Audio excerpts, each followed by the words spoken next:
Tomato ಗೊಜ್ಜು ಮತ್ತು ದೋಸೆ ಎಷ್ಟು ಚೆನ್ನಾಗಿರುತ್ತೆ ಅಂದರೆ ಅಷ್ಟೊಂದು ಸೂಪರಾಗಿರುತ್ತೆ ನೋಡಿ.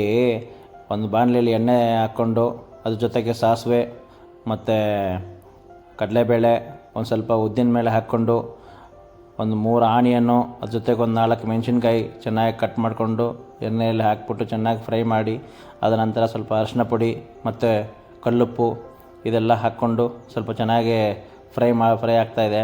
ಆನಿಯನ್ ಸ್ವಲ್ಪ ಬ್ರೌನ್ ಕಲರ್ ಬಂದಿದ ತಕ್ಷಣ ನೋಡಿ ಅದ್ರ ಜೊತೆಗೆ ಒಂದು 10 ಟೊಮೊಟೊ ಕಟ್ ಮಾಡ್ಕೊಂಡು ಇಟ್ಕೊಂಡಿದ್ದೀನಿ.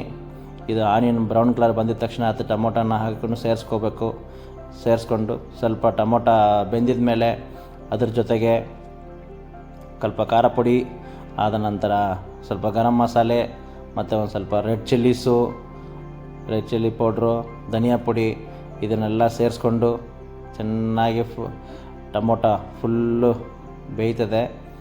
ಆ ಟೊಮೊಟೊ ಬೆಂದಿದ ಮೇಲೆ ಒಂದು ಸ್ವಲ್ಪ ಬಾಣಲೆಯಲ್ಲಿ ಅಂದರೆ ಅಂಟ್ಕೊಳ್ಳುತ್ತೆ, ಅದಕ್ಕೆ ಒಂದು ಸ್ವಲ್ಪ ನೀರು ಹಾಕ್ಕೊಳ್ಳಿ. ಆದ ನಂತರ ಫುಲ್ಲು ಬೆಂದಿದ ತಕ್ಷಣವೇ ಗ್ರೀನ್ ಪೀಸ್ ಫ್ರೀಝರ್ಲಿಂದ ತೆಗೆದು ಹಾಗೆ ಹಾಕ್ಬಿಟ್ಟಿದ ತಕ್ಷಣ ನೋಡಿ ನನ್ನ ಮಗಳು ಹಾಕ್ತಾಯಿದ್ದಾಳೆ, ಅವಳ ಕೈಲಿ ಆಗಿಲ್ಲ ಅದನ್ನು ಹೊಡಿಯೋಕ್ಕೆ. ಸರಿ ಹಾಗೆ ಸುಮ್ಮನೆ ಹಾಕ್ಬಿಡಮ್ಮ ಅಂತ ಹಾಕಿಸ್ಬಿಟ್ಟೆ.